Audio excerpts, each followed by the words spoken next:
I'm Marc Lenaud. I'm the only non-photographer here. I'm not a photographer. And also, I think I'm not the youngest one in the participants. I'm an historian. I'm not a technician. So what I'm going to show this morning is part of the research I've done, which was a thesis as well, a PhD thesis. There was a book, which you can find outside. I'll tell you more about it later, about what is experimental photography and what is the history of experimental photography. Now, when I started that, 10 years ago, experimental photography is something that is not very well defined. You find a lot of things about experimental cinema, but about photography itself, experimental photography, in the dictionaries, in the encyclopedias, you found almost nothing, or you find things only about techniques without much thinking, without much reflection about what it could be. So I tried to manage with that and try to see what could be defined about it, knowing that it's a very scattered movement. There is no school, there is no guru, there is no manifesto. So there's no manifesto, we'll have one tomorrow. But basically, the fact that various people do various things, and I try to put it together and to get some order about that, but it's not a movement. It's just a moment in photography now, since 10 years ago, 20 years ago, about that. What I'll do in the presentation is show you how things have grown over time until today, and that's why, because it's not a movement, this festival is very important. I have put in the presentation some works by some of the participants in the festival. I've chosen some here and there from what I saw. It's not exhaustive, clearly, and maybe I've made a few mistakes, but you'll see also some of the works of the present participants. What about experimental photography? As I said, it's hard to define what it is. There's no definition, and you have to create a sort of definition of what it can be, besides the feeling that you can have that this may be experimental or this may not be. There is a need to put it into some sort of historical perspective, which I will try to put today. And there is also an interesting questioning of why do you do experimental photography? What are the motivations? What are the reasons? In which context is that? So for that, I'll go into 5 chapters, and I'll explain each one of them, of course, in turn. Questioning the practice, questioning reality, questioning photography, questioning the photographer, and as I said, questioning the motivation of the experimental photographers. Starting with questioning the practice. There have been technical experimentations since the very beginning of photography. Since 1830 or even before, there was always the search for trying to find a better technique. And there were all kinds of techniques in the 19th century. And the techniques was more or less stabilized around 1890 or 1900, where from that moment almost everybody was using, not everybody, but 95%, 99% of the photographers were using more or less the same technique, which was not the case before. Before, there was a lot of research in various directions. I'll just give you one example, but I could give you many historical examples. That's not the purpose of it. Anna Atkins. Anna Atkins, as you probably know, was a botanist. She was interested in flowers, and she discovered, thanks to Herschel, who was a friend or whatever, she discovered the cyanotype technique in 1843, and she illustrated her books about botany, about flowers, with cyanotypes of flowers. So this is just one example among many of the ancient techniques that are revisited today. I mentioned the pinhole camera as well. All the ancient techniques that today are revisited. And the revisit today, and you have many workshops about it, many photographers today are revisiting these techniques from the 19th century. And just made a small list here of some. Some of them are people who are here. Some of them are workshops which are going on during this festival. Androtypes, cyanotypes, and I chose one cyanotype of someone called Sandrine Heim, who is present here in the festival. Wet plate collagen, Pinhole, and I mentioned two, which as far as I know are not here. Visototype, which is quite interesting because it's the first technique that Niepce used, and then all the prints have disappeared, have been destroyed, they don't keep. We only know the recipe, and you have some artists today who are redoing visototypes, and Dom Alouche is one of them.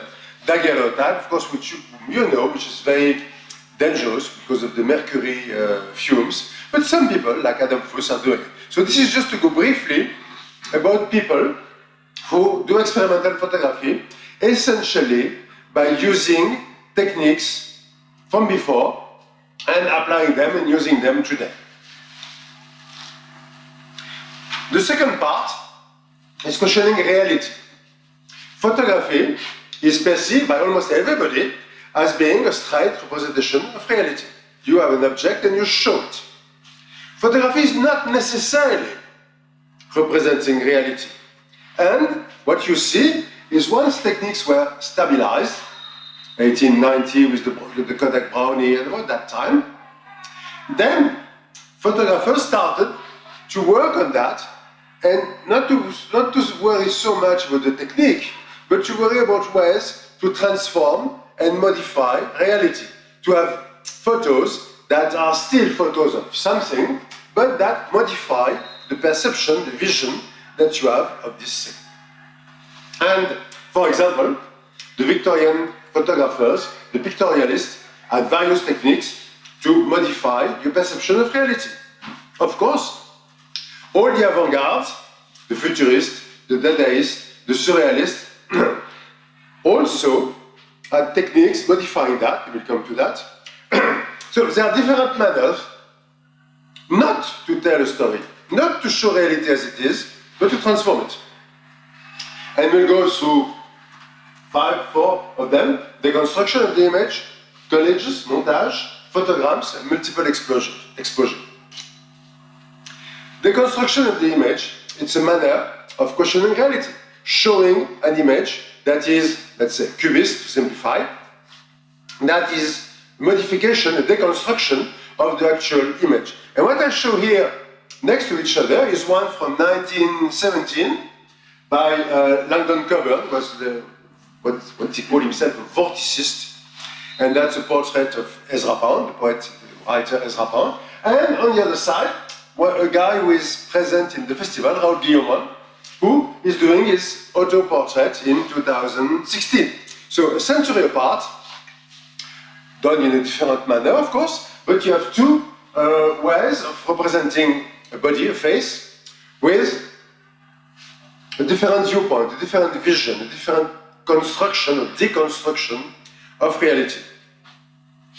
Second way to deconstruct reality is the montage, the collage. The fact that in one given image, you can put together various images and create that.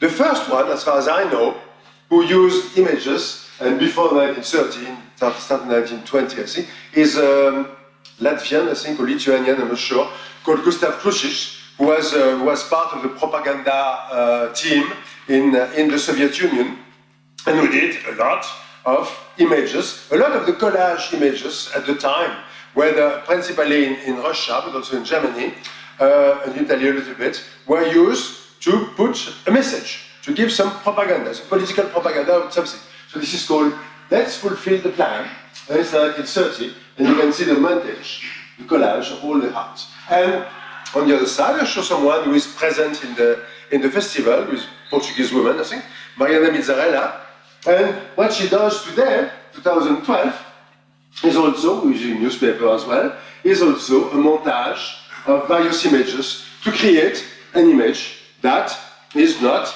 a pure representation of the real.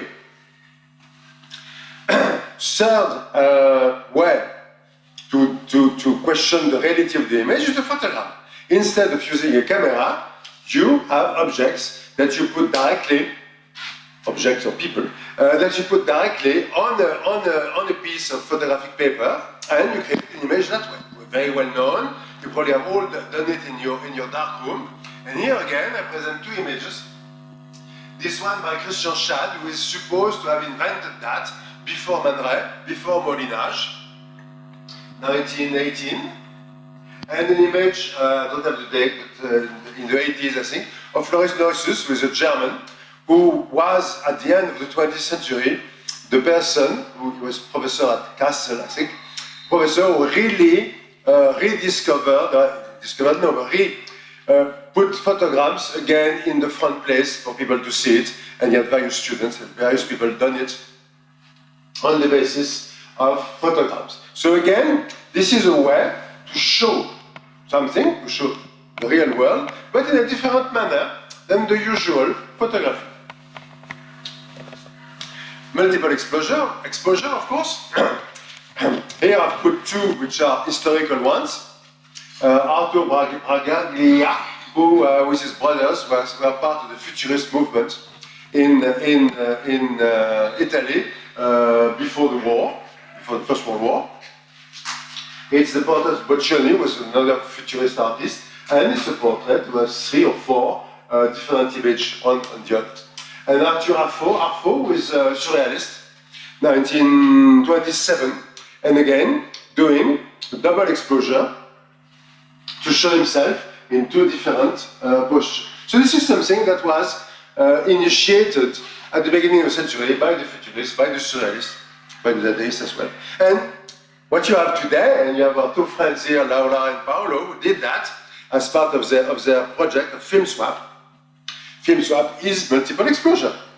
Now, what do you have in such a photo? First,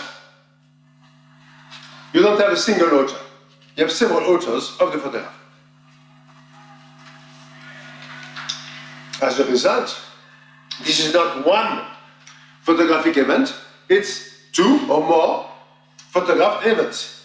There is no more individual ownership, sovereignty over the image. So the photographed event, as the photography event, which is not exactly the photographed event because there are several photographed events, the photography event is an encounter between various agents, various photographers, various subjects. So this is from a philosophical, from a political viewpoint, if you want, a statement about photography. Photography is normally perceived as one author, one moment, one image. In this case, you have several authors, several moments, several images. And if you're interested, I put as a reference the book by the Israeli philosopher Ariela Azoulay, who talks a lot about that, about the photographic event called the Civil Contract of Photography, which he published in 2008.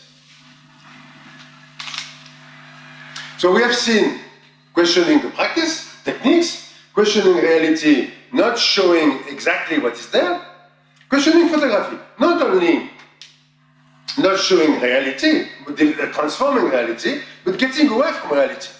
Almost all of the photographic theory is based upon the index issue, the representation issue. Susan Sontag, Roland Barthes, Philippe Dubois, and others talk about the link between the real and the image and the photo. But sometimes you have photographers who not only transform, but who get away from the reality. There are some signs there were some signs of it in the 19th century. For example, some people who did microphotography, normally, purely for scientific usage. From time to time, you find in their work, in their corpus, you find images that are really not scientifically based, that are more tentatives, attempts to create something more poetic. I mentioned 2 here. Andreas Ritter von Ettingshausen, with some of his microphotography of flowers, of plants, which sometimes people know his work well, they say, this is not scientific. There he had fun. He enjoyed himself in doing that. Or, in the same way, this is very small, very big, astronomers. You know, astronomy photography started in 1860, more or less. And some of the astronomers do photos, of course, that have a scientific purpose, to show the moon or whatever. But from time to time, you see some of their photos and you say, here, he was enjoying himself.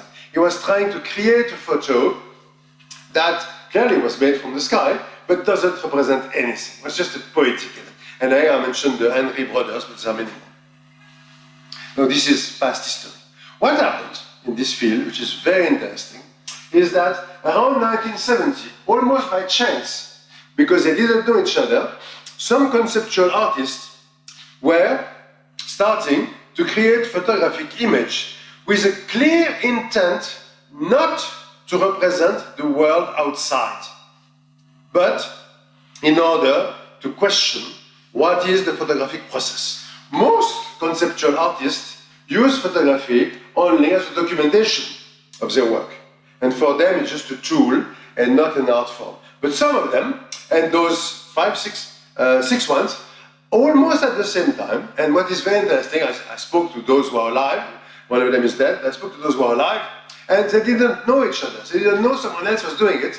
And Anastasie in 67, Michael Snow in 69, Dibetz 71, Hilliard in 70, Rautert in 74, and Moulas, who's dead, in 70, 72, all at the same time made a series of photos. I'm going to show you two of them, who, I think for the first time clearly in history, were not intended to show what is there, but were intended to reflect upon what is photography.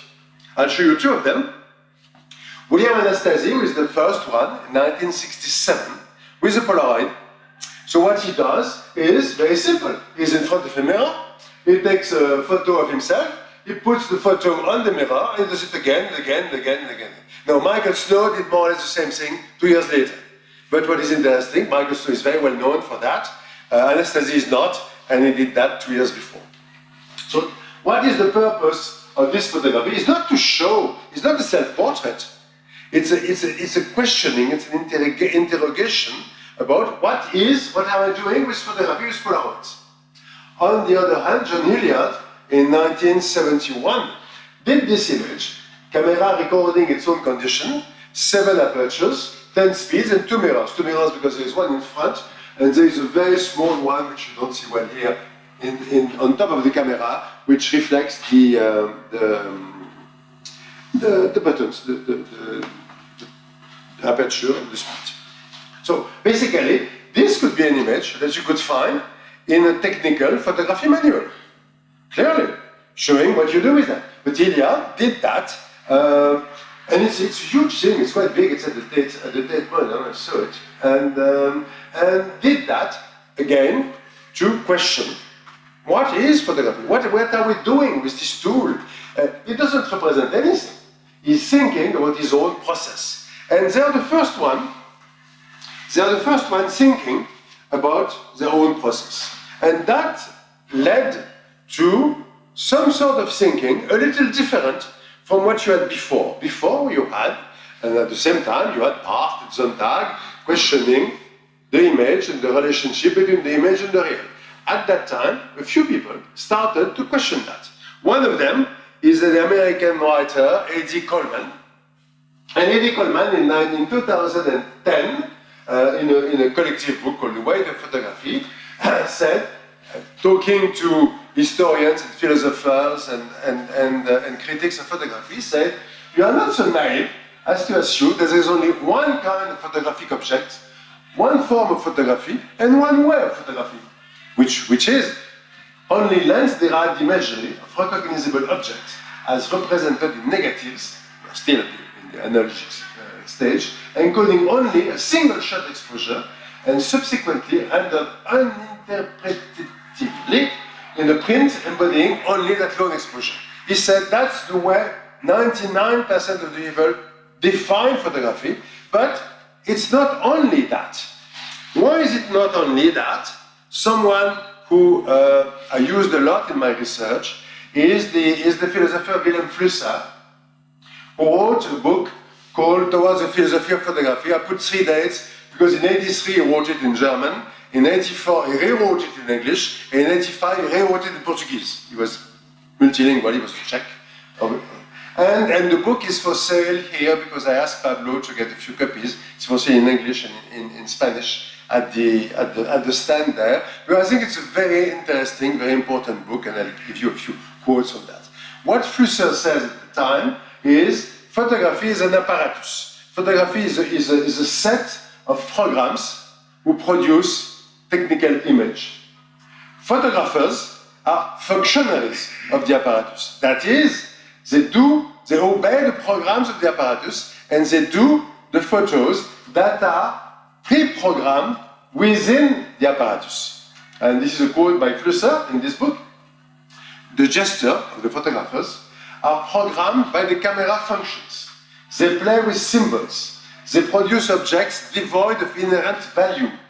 And despite all of that, they do not seem to believe that their activity is absurd, and they believe that their actions are informed by freedom, except, with one exception, he says, the so-called experimental photographers. They seem to know what is happening to them. They seem to understand what the apparatus is about. They are conscious of the fact that the image, the apparatus, the program, the information, constitute their basic tools, their basic problems. And they know that they are playing against the apparatus. Not under it, not programmed by it, but against it. They are trying to answer the question of freedom. Just to show you the face of Wilhelm Flusser, I liked a lot this photo because he has two pairs of glasses, so I think that's great. He was born in 1920, he was a Jew in Prague. He escaped the Nazis in 1939, just in time. He went to Brazil by chance. And he stayed in Brazil from 1940 till 1972, 73. Having a job. But he didn't have any degrees, he was at the university. But he started to think and to give classes about philosophy. And he worked about a lot of media and design and philosophy and a lot of things. In 1973-74, he moved to France, the south of France. And he died in a car accident in 1991. He wrote a lot of books. He's very well known in German and in Portuguese. He's starting to be well known in English in the States. At the University of Minnesota, he's translating his works. He's less well known in France, in Spain, other places. And he was a very important thinker. And to me, this phrase, this conclusion of his book Towards the Philosophy of Photography was very important to help me structure my thought about what is experimental photography and how can you define it. So how do you question photography? How do you play against the apparatus? I'm going to show you a few examples of photographers who don't respect the rules. They can play against the light. Photography should have a light. They can play against the time. Photography is an instant. They can play with chemistry, normally the way you, in analog photography, what you do and the products you use. They can play with printing. They can deconstruct and reinvent what is a camera, or they can use the body of the photographer as a camera instrument. And we'll go through all of that with a few examples from the past and from today. Playing with light. Normally, you have a normal light when you do photography. Here I give you two examples. Rosella Bellusci, who is an Italian woman who makes photos with a lot of light. And as a result, of course, on the screen you don't see anything.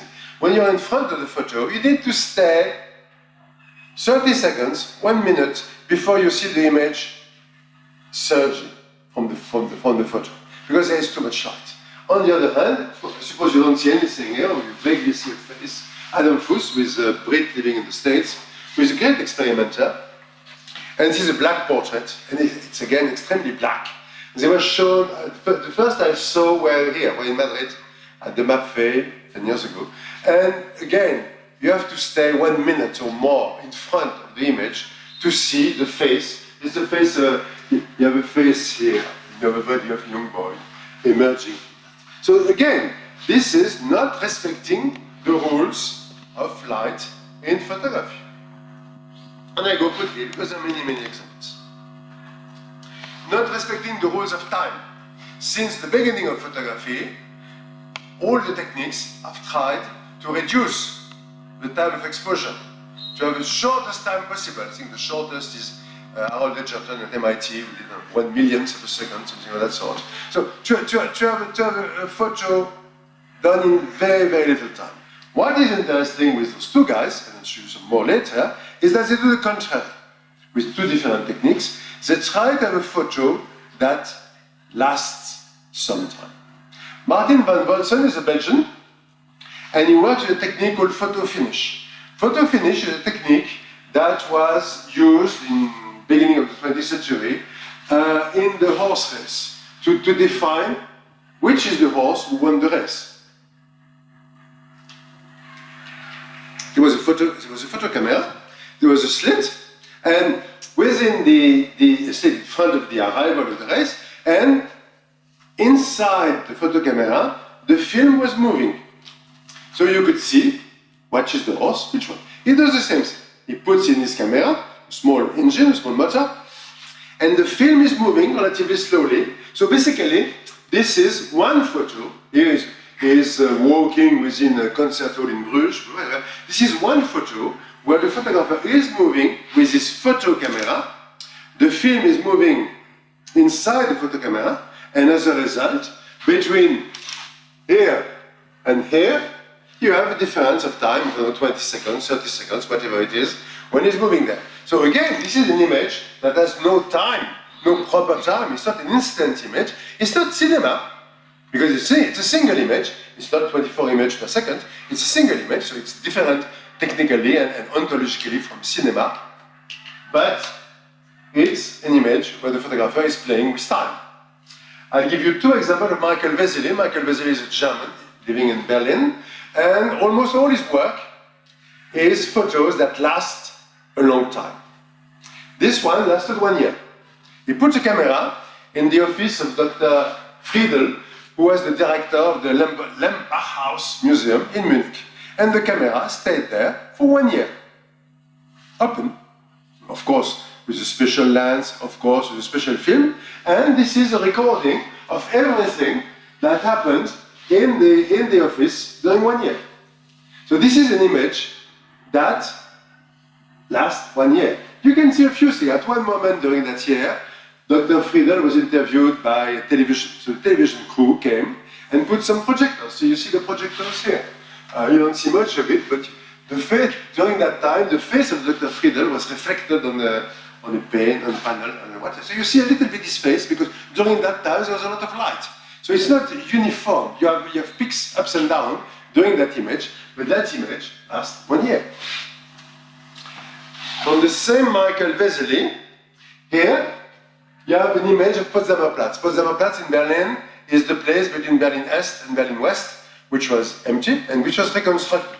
So what he did is photograph the reconstruction. That is, he put several cameras in buildings close to the place, or in the walls, and he opened his cameras on the 5th of April 1997, and he closed them on the 3rd of June 1909. He just went to clean the lens from time to time. Of course, it's a special lens. Of course, it's a special film. But this photo took 2 years and 2 months to be taken. Again, we are totally at the opposite of the instant photography.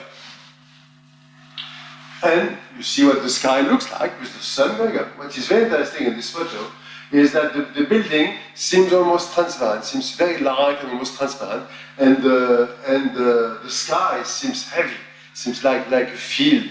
And there are people doing things similar today. Here is Pavel Kula, who is part of the festival, and he did that in 2001, and same thing. This lasted a week, I think, or 5 days, I forgot, I'm not with it. And same thing, you see the sun in the sky as if it was real, as if it was a material. So what is interesting in this photo is that those photographers do not respect the rule of time in photography, which is contrary to everybody else. Still with that, the solarography. There are many people here practicing solarography, and here's the example of Diego Lopez Calvin, we see, who did that in Baghdad in 4 days in 2003, the sun going up and down. I showed you here another example by Chris McCaw. Chris McCaw is based in San Francisco, and and he did this photo north of the polar circle. So you have the sun in the summer during 24 hours a day. So he constructs his own camera, which are huge instruments, and with plates. So every 4 hours, whatever it is, he changes the plate. And what you see that you have some burn here when it is stronger. So typically, those are photos that have nothing to do with the decisive moment, with the instant photography. They are photos playing with time, playing with chemistry. Typically, what is called film soup. All the photographers here, there are many in this festival, who use various liquids, various elements to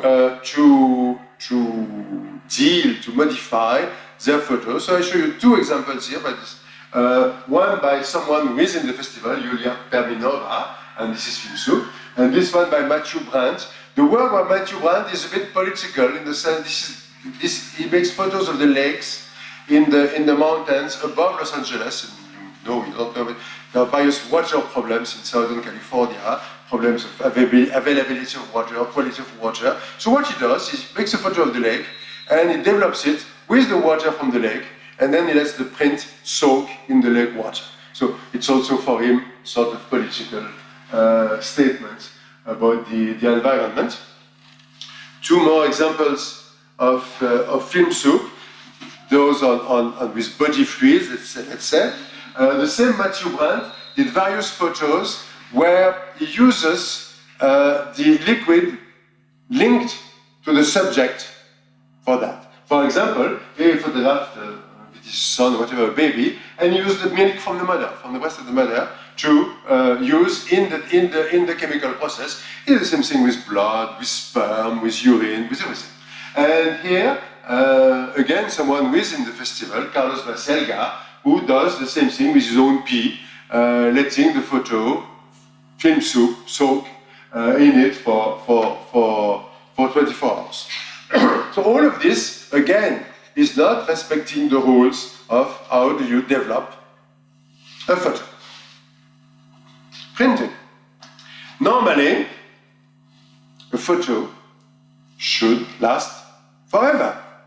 Why do we say that photography was invented in 1839? It was invented before. But before, nobody knew how to keep the image. And the image would disappear. And since then, all the works, all the efforts have been, how do we make the image permanent? How do we make the image, in terms of printing, of paper, of everything, of a quality that a collector or that a museum can keep them forever, at least for a very long time. Some photographers do the contrary. They do, on purpose, images that are not going to last. I give you two examples here. One is a British couple. Excuse me. It's Ackroyd and Dan Harvey. And they print their photos on grass. Not an ordinary grass, of course, it's a special grass that is developed by a laboratory for them. And basically, what they do is they make a normal photo. They have a negative, and they have a box of earth, and the grass is growing. That special grass is growing on the earth. They put it vertically, and they print the photo with, I don't know, 20,000 watts, a light which is very, very, very high, and the grass is burnt. You have a chemical reaction in the chlorophyll. And as a result, you get this sort of image, which lasts 4, 5, 6 years. I've seen one was 3.5 years old, and it was clearly disappearing, but you could still see the image.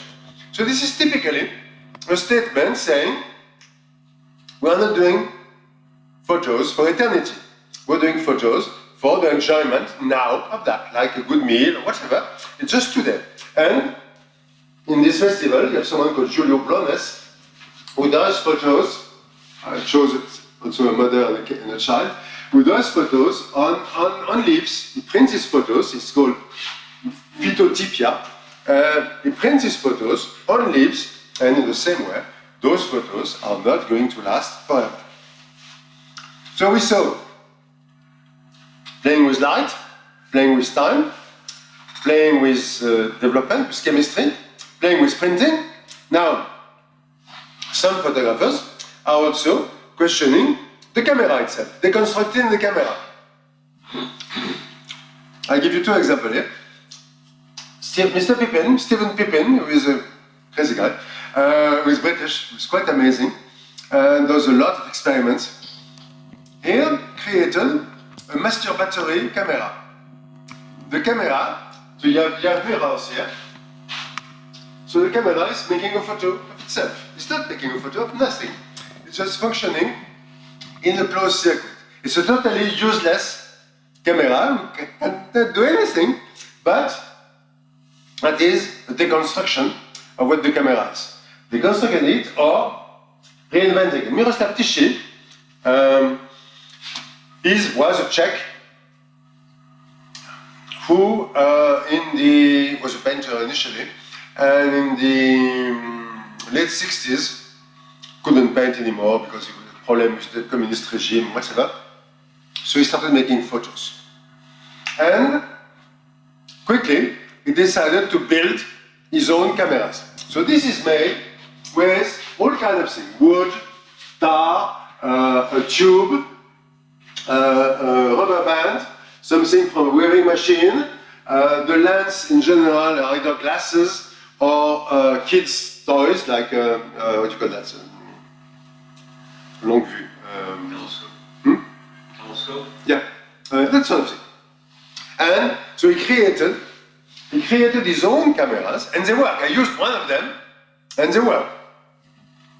And he made photos of it. Besides that, he made photos of women he was following in the street. I mean, he has work a bit particular. I've worked a lot on Tichy. I met him, and he's quite an interesting guy. But what is interesting is the refusal to use the standard camera that he could use. He had one. He had several. He didn't care. He didn't want to use them. He wanted to create his own instruments for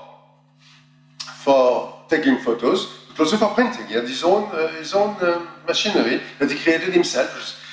So of course the images are not well made. Of course the lights come in. You can imagine that with a thing like this, the light is coming in, and then he was doing his own development in his kitchen, and it's a mess, a total mess. So those are two examples of photographers, experimental photographers, who question what is the camera, and what do you do with the camera, and how do you do it. Next, the body of the photographer. Hey. There you go. Yeah, I'm sorry, it's a bit, this computer is a bit slow. That's it. Now, the body of the photographer is not only the eye for seeing and the finger for pressing. It can be other things. I give you several examples. The first one, he's not the only one, he's a Frenchman called Jean-François Lecourt. Jean-François Lecourt works with camera oscura. He constructs a box, which is a camera oscura, puts the photographic paper inside, but there is no hole. The camera oscura is totally closed. And then he puts himself in front of the box and he shoots at it, either with a gun, or now he's doing it with a bow and arrow. So he shoots with a gun and he stays there. So what you have is that the bullet will make a hole in the front part of the camera obscura, and will also make a hole in the film. So what you have here is the hole made by the bullet in the photographic paper. Then Jean-François stays there without moving for 1 minute or whatever in front of the box, so this image will register. So in general, you have more or less the hole at the top of the cannon of the gun. I've done it with him with a bow and arrow. It's fascinating to do that. So this is an example of the body of the photographer being used as part of the photographic process. A more common example is using the body of the photographer as a camera oscura. Paolo Gioli, who is an Italian photographer, 80 years old, or 75, very creative, very innovative, very experimental. And Paolo Gioli did only 2 photos, but did some with his fist. Putting in the fist a little dispositive, little thing, with a bit of photographic paper, and opening it, and making a photo with his hand.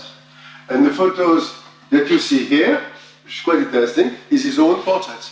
It's a small statue in plaster, and his wife did. So doing it with the fist and trying to do that. With the fist, it's quite rare. What is more common is the mouse.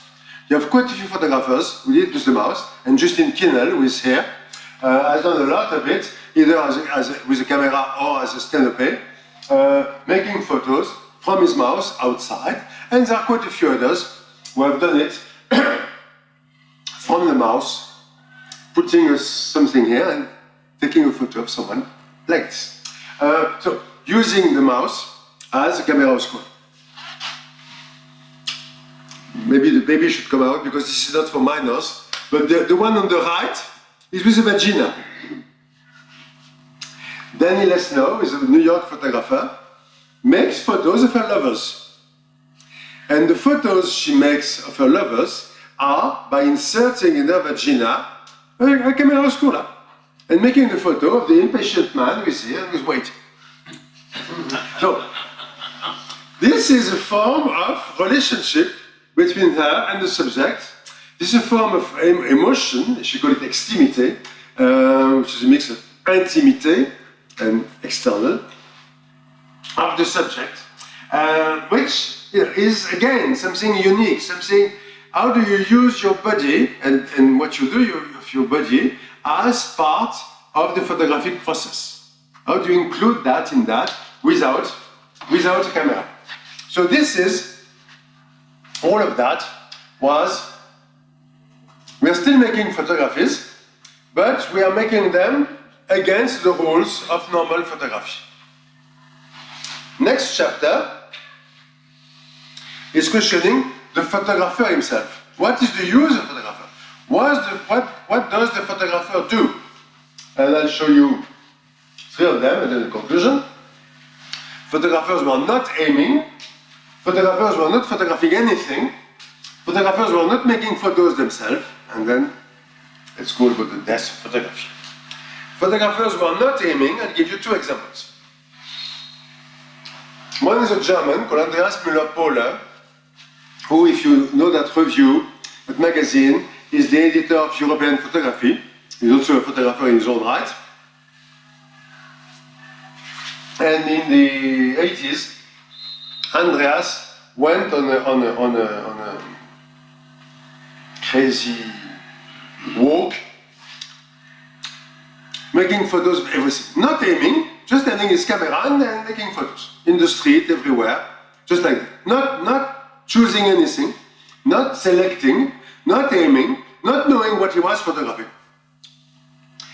Then he went back to his darkroom, he developed and printed the photos, and then it shows which one were interesting.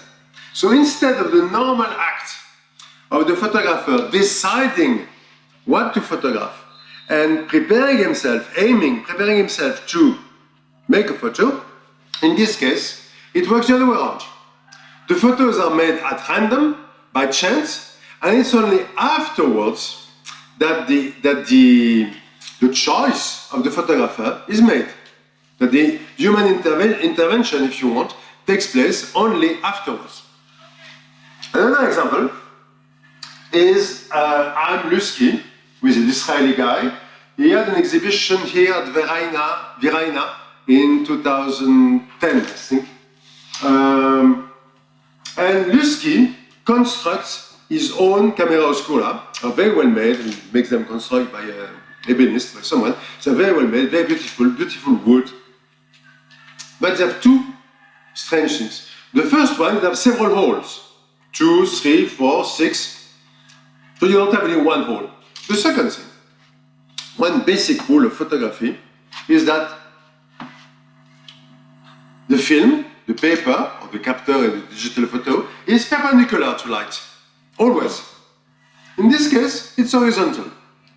So the film is horizontal, and you have the holes, and the image will come from each of the holes and come into the paper and create an image. So what Lusky does is that he puts his camera in a given place, and he lets the image come from the, in this case 4, but maybe more, in this case 4 different directions to create a common image on the paper. On top of that, it's very political because this is a Tel Aviv Museum Square where you have the Tel Aviv Museum, you have a concert hall, you have the headquarters of the military forces, and you have the Mossad, the Israeli Secret Service. So, in one way, it's saying, you know, culture or military is the same thing. Something else. But this is interesting because it's not an image that has been constructed by the photographer. It's an image where he just puts his camera and let the image happen. So photographers were not aiming. Photographers were not photographing anything. We're just letting paper and light function. On the left, you have Pierre Cordier. Pierre Cordier is 80 something, he's Belgian. He's Frenchman living in Belgium for a long time. And Pierre Cordier is the inventor of the chemigram. Chemigram is what? Photographic paper and various products you put on it. Nail varnish, ketchup, whatever, all kind of products. It tries different things, and it's only a chemical reaction with these products and with the light. And chemigram is something that is continued. Here you have Bruno Parente, who is here in the festival, who is also doing chemigrams, who is also doing photos that are not representing anything, but they are just photos because they are the result of paper, of light, and of some chemical reactions, which is also a photography. So you can say it's closer to painting or to engraving, but it is photography because it's photographic paper. Another example of photographers not photographing anything. Alison Rossiter on the left is a New Yorker, and she works with paper that has expired. It expired a long time ago. This one expired in May 45, so she buys it on eBay or whatever, and she doesn't take any photo. She takes the paper and just develops it in a dark room with the revelator, with the fixator, with water. So this is not a photo of a lake, contrary to what you can think. It's just a chemical reaction with water pouring down on the paper, on this very old paper, process 68 years after that. So this is, again, a photographer. She is a photographer. She has a beautiful book, came out last year, but she's not photographing the world outside. On the right, you have a young Swiss photographer, and she again doesn't photograph anything. She puts drops of perfume on the photographic paper. This is the chemical reaction of, I don't know, I didn't put the name of the perfume, whatever. One of the perfumes she used, you know, Lanvin or Chanel, whatever. And what sort of reaction does that create on the photographic paper? What does it make in terms of the creation of an image, which is not an image of reality? This, of course, has been made quite a lot with Polaroids. The Polaroids, because of the way you develop the Polaroid, several photographers, quite a few, have used that to create things that are uncommon with the Polaroid. I show you two. On the right, Isabel Herrera, who is part of the festival here, who takes the emulsion, takes it out of the Polaroid and puts it elsewhere. So, of course, this is sort of transposition of the image. And Hélène Carré, who is an American, 60 years old, and she works with the big Polaroids, the 50-40 or whatever it is. And what she does is that instead of letting it come out, she pulls it. So the reaction with the what do you call that, the little bags with the chemicals in the machine goes all wrong, and she created that sort of images by just pulling very strongly the paper from the Polaroid. So again, this is not an image of anything. It's just paper, light, and chemicals. So those are examples of photographers who are not photographing anything. Now, I'll show you a photographer who doesn't do anything. He's not making photos himself, he's only programming an event. In 72, Franco Vaccari, who at the time was 20-something, maybe 30 years old, 28 years old, I don't know, was invited to the Biennale in Venice. And invited the Biennale in Venice, he said, what can I do? And he did something extremely simple. On the first day of the Biennale, he put a photo booth there, which worked with a 100 lira coin, and he wrote on the wall in 4 different languages, leave here an image of your passing, of your visiting. Nothing else. He was the first one, he put the 100 lira coin, he made a strip of himself, of his photos, and he put it on the wall. And during the 3 months of the Biennale, the visitors did that. So they created a work here. Here you have all the photo booth strips of the visitors doing it. What did Vaccari do? Is Vaccari a photographer? Maybe, maybe not. He's creating an event that is a photographic event. He's creating a moment where people can develop something. What is very interesting is looking at these photos and seeing how people react, how they do that. Just for the short stories, there was a curtain here, and the Carabinieri cut the curtain because there were a few photos that were a little against the sexual ethics of the Biennale at the time. So this is an example of, very inspired by Marcel Duchamp, if you want.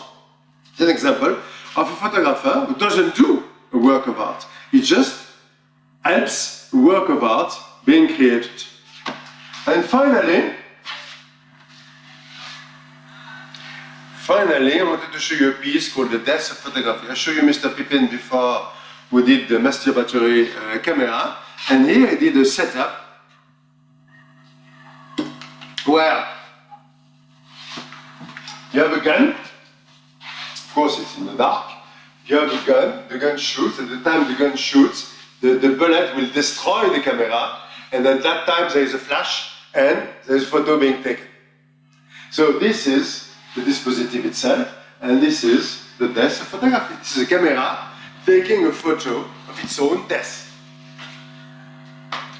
So we have been through various types of photographers, of experimental photographers, starting with those who revisit ancient techniques, then those who don't represent reality as it is, but transform it, then those who refuse reality or refuse to make a real representation of reality and question what photography is itself, and finally those who question what is the photographer, what does the photographer do. So those are 4 general groups that I try to work upon to define what are the different ways of being an experimental photographer. I'm sure there are things that I've forgot, I'm sure I've not presented everything here, of course, and there are different manners of questioning photography, of being an experimental photographer, but I try to do that from the more technical, if you want, to the more, let's say, political or philosophical. How do you question death of photography? Why do we do that? What I have done is that I've looked at all the documents that Laura and Pablo put on Facebook, not all, but most of them. I've looked at a lot of the statements by you, by the photographers here, not all of them, but I've looked at several, going to your website and reading, or your Instagram account, but more on the website, and reading what you say about what you do. And I've tried to organize that to see what is your motivation for doing experimental photography. And I've organized it a little bit. First type of motivation, subversion, alternatives, having no limits, no prejudices, no set categories, doing no planning, going to the borders, going to what is unfamiliar. So this is clearly an important motivation for a lot of you. Second type of motivation, play. Playing, the game, the hazard, chance, luck, the surprise, the adventure, the discovery, making errors, making mistakes, losing control of the process. This is again something that comes very, very, very frequently in your words.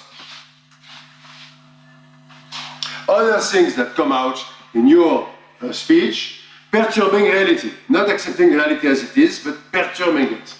Purity, going to a sort of photo that is purer, that is more lean. Nostalgia, of course, and allowing us to think, to reflect, not being, as I said at the beginning, simple functionary of an apparatus, but thinking about it, having a critical thinking about it. So those are the things that you say, and tomorrow Pablo will present the experimental photography manifesto, which takes some of those things in those words with this sort of approach. The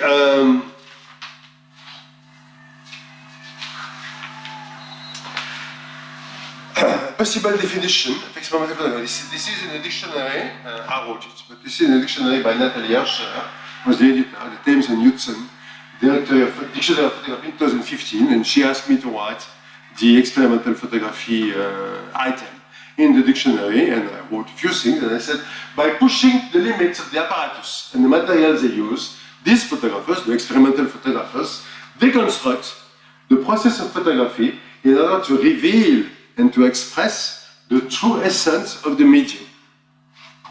And in my book, I completed this definition by trying to define it, and again, it's only an attempt, a deliberate act of critically refusing the rules of the photographic apparatus, where the photographer questions one or several of the established parameters of the photographic process. And this is what I've been trying to show you during that. How can you question that? For those who read French, this is the book, it's for sale here. And not only the book, but because in the book there's only 3 pages of bibliography and a lot of things I couldn't put in the book. So there's also a website, again, principally in French, a little bit in English, a little bit in Portuguese, called photographyexperimental.com, where you'll find especially a very important bibliography on experimental photography in general and on the photographers whom I mentioned before. Thank you. I hope it has been interesting for you. I hope it has been questioning for you. I hope it will make you think a little bit about what you do, what your practice does. I've done it in 1 hour, so it's fine. And now we can talk and have questions and everything. Thank you very much.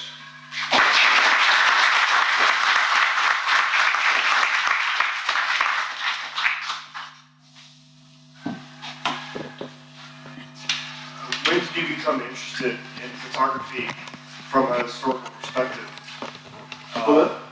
When did you become interested in this from an academic standpoint? Oh, that's my life. I went back to university 12 years ago. I'd done other things in my life before. I was always interested in art, but I'm a mathematician by training, so nothing to do with that.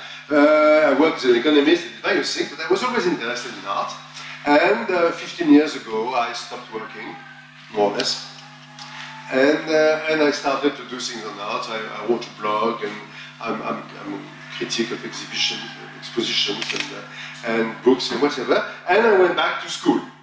And initially, I did a master's degree on Tichy, the guy who creates his own camera. And then I said, okay, I'd like to do a PhD. You know? I enjoy it, I like it. So I went to see someone, Michel Poivert, who is a French historian at the Sorbonne. And we talked about, on what can I work? And one of the things he said, we can work on that, a few ideas, and he said, what would be interesting is that you go into that, because there is nothing on experiment. This was in 2009. So there is nothing on experimental photography. So I said, okay, I'll try. I don't know much about it, in general. And initially, I was lost. Initially, I was getting works in photographers and photographs and works that seemed to me to be experimental, but I didn't have any definition. So for 1 year, I was sort of in a panic with a lot of my computer, but a lot of works and books. And, okay, but how am I going to organize that and not make only a catalog of techniques? Make a catalog of techniques would be easy, but I wanted to put some thinking behind that. And then by chance, I discovered this book by Willem Plusser, and from that I could start to organize. So to answer briefly, I started in 2009, more or less. 2006 with Tichy. It was an exhibition at Pompidou, I worked with, and so on. But basically in those years. Before that, yeah, I knew a few things like everybody else. I knew the Dadaist, I knew Man Ray, I knew Molinage, I knew a few things, but clearly I was not. And as I said, I'm not a photographer. I'm not practicing anything. I'm just looking. Thank you.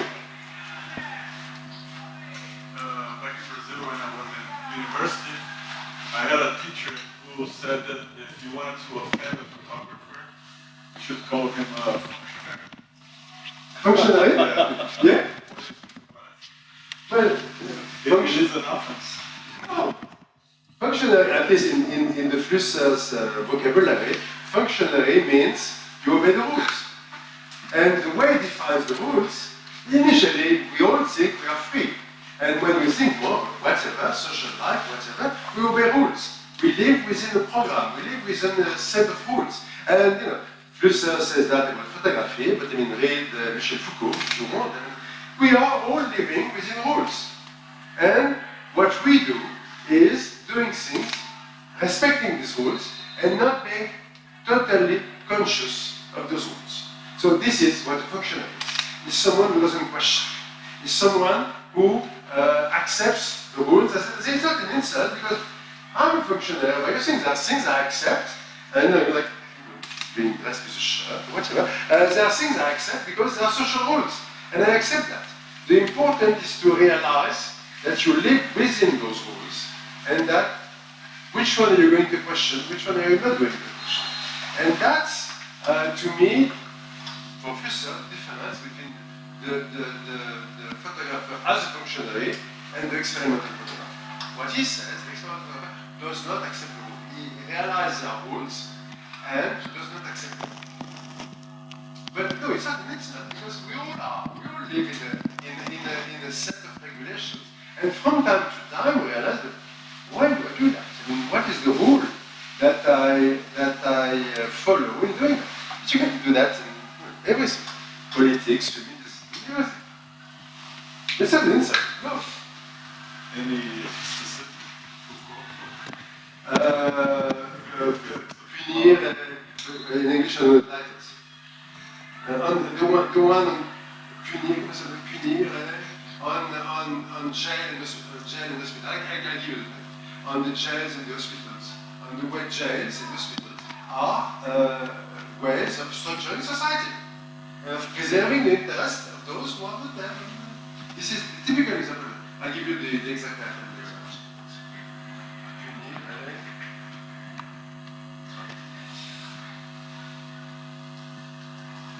I'm curious what you would say if there's a difference, or how you would make the difference between experimental photography and fine art photography, or if there's like an overlap. Fine arts. Fine art. I don't know what fine arts photography is. That's a debate a century old. I mean, is photography an art? Yes, no, I don't know. I mean, I think defining, for me, questioning the fact that photography is an art or not is something that died a century ago. Maybe a little less. It's more a question of recognition by the museum, by the historians, by the critics. And the first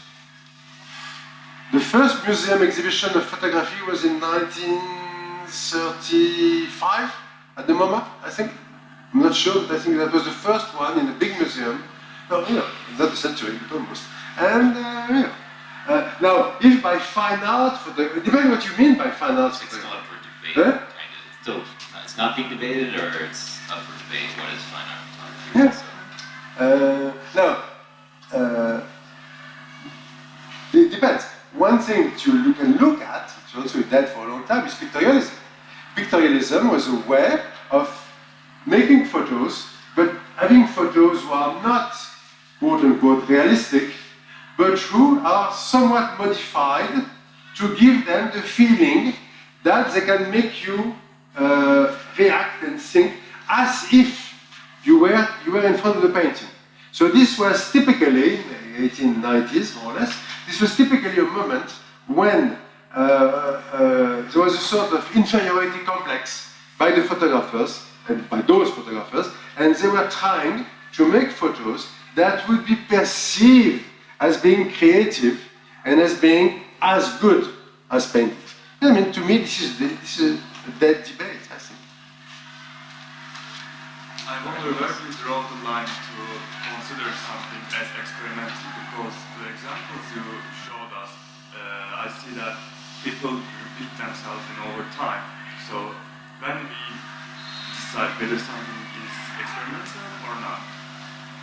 Propose your definition. When I started, there was no definition.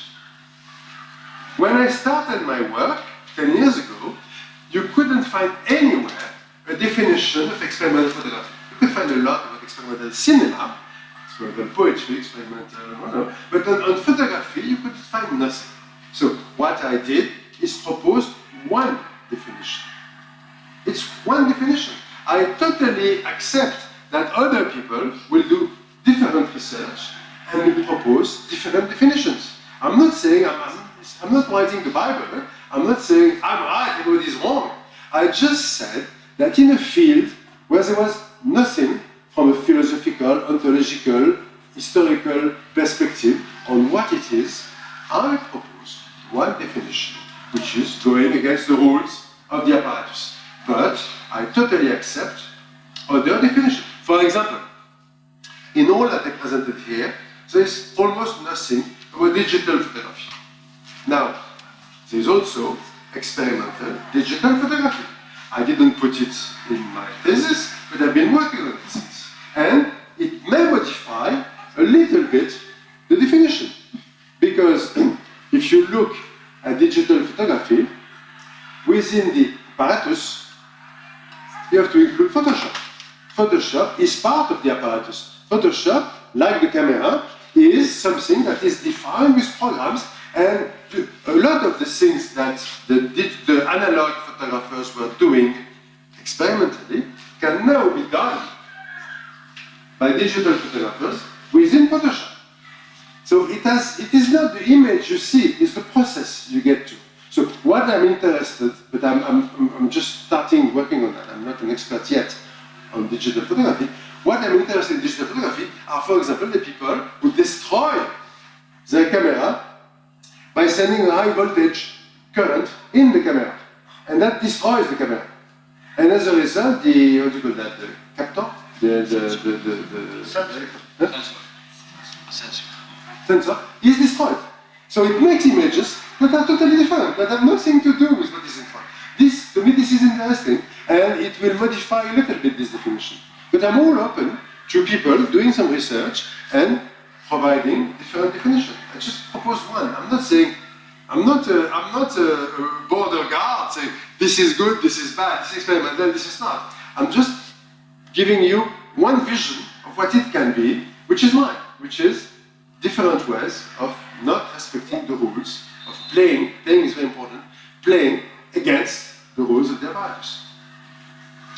It's interesting that you mentioned where you draw the line, and have you ever reflected about how what at some time was experimental photography, a technique for instance, now has been absorbed by the apparatus, and now it has become the new normal? And what's your take on that? For example, in-hole camera oscura, is an interesting technique. Within the camera oscura universe, you can do photos that are classic. Of course, they are made without a lens, but besides that, there is no. It's an addendum to the apparatus. It's a new apparatus. You know Eric Renner? No, Eric Renner is the Pope, was the Pope of pinhole photography in the States. He published a journal called Pinhole Journal, whatever. He published books and so on. And when you look at it, it's a new set of rules. And I look at that and I said, well, are those people experimental or not? Not for me to say. Yes or no, but at least a lot of the pinhole photographers are again respecting some rules. So what I'm interested are the pinhole photographers who don't respect these rules. Who do it with a mouse, who do it with a truck. There are two Belgians called Felten Messenger. They do it with not a truck, caravan. People who there is a Hungarian guy who does pinhole with the bunkers. You know, the Germans during the war constructed many bunkers on the sea, on the Atlantic Ocean in France and Belgium, to see if there was going to be an invasion.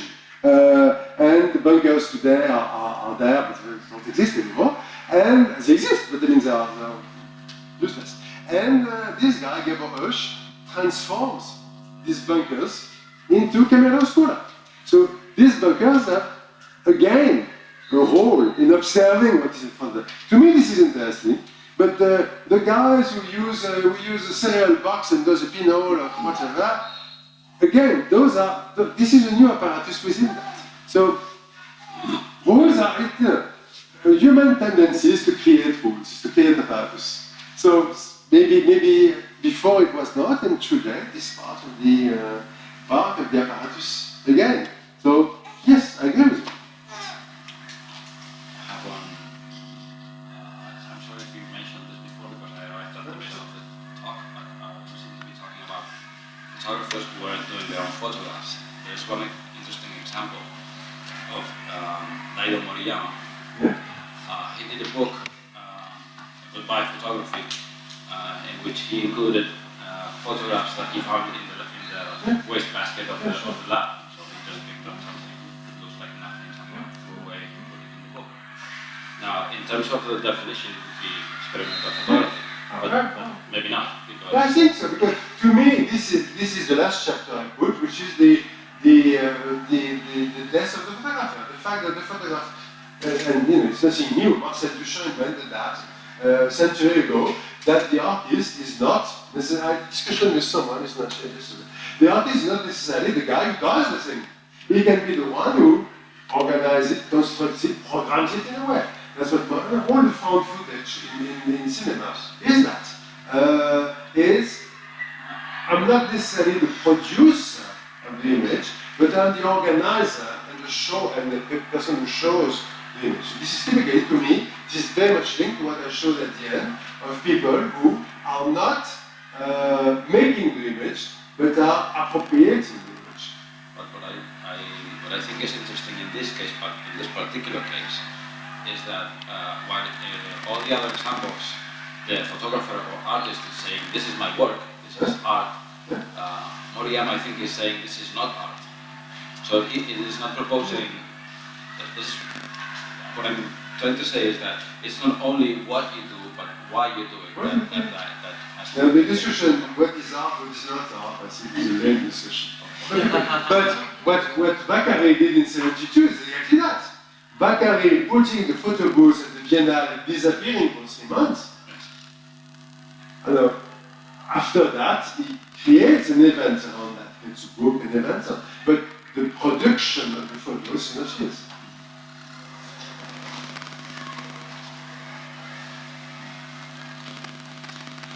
So does that question your work? You know, what is important for me is that you get out from here, not forgetting everything I said, but thinking about your own work and saying, well, what am I doing? Why am I doing it? And what am I doing within this context that I try to explain? So to me, this is the most important thing. You can forget everything I said, but think about it. Think about your own work and what sort of questioning is behind it. Is it part, as you said, of a new set of rules, or on the contrary, is it always breaking the rules?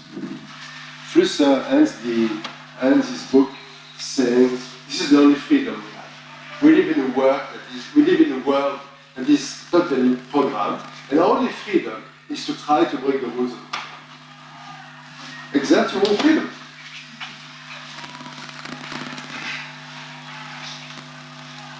Did you know any of the photographers I showed? Yeah? Many? Yeah?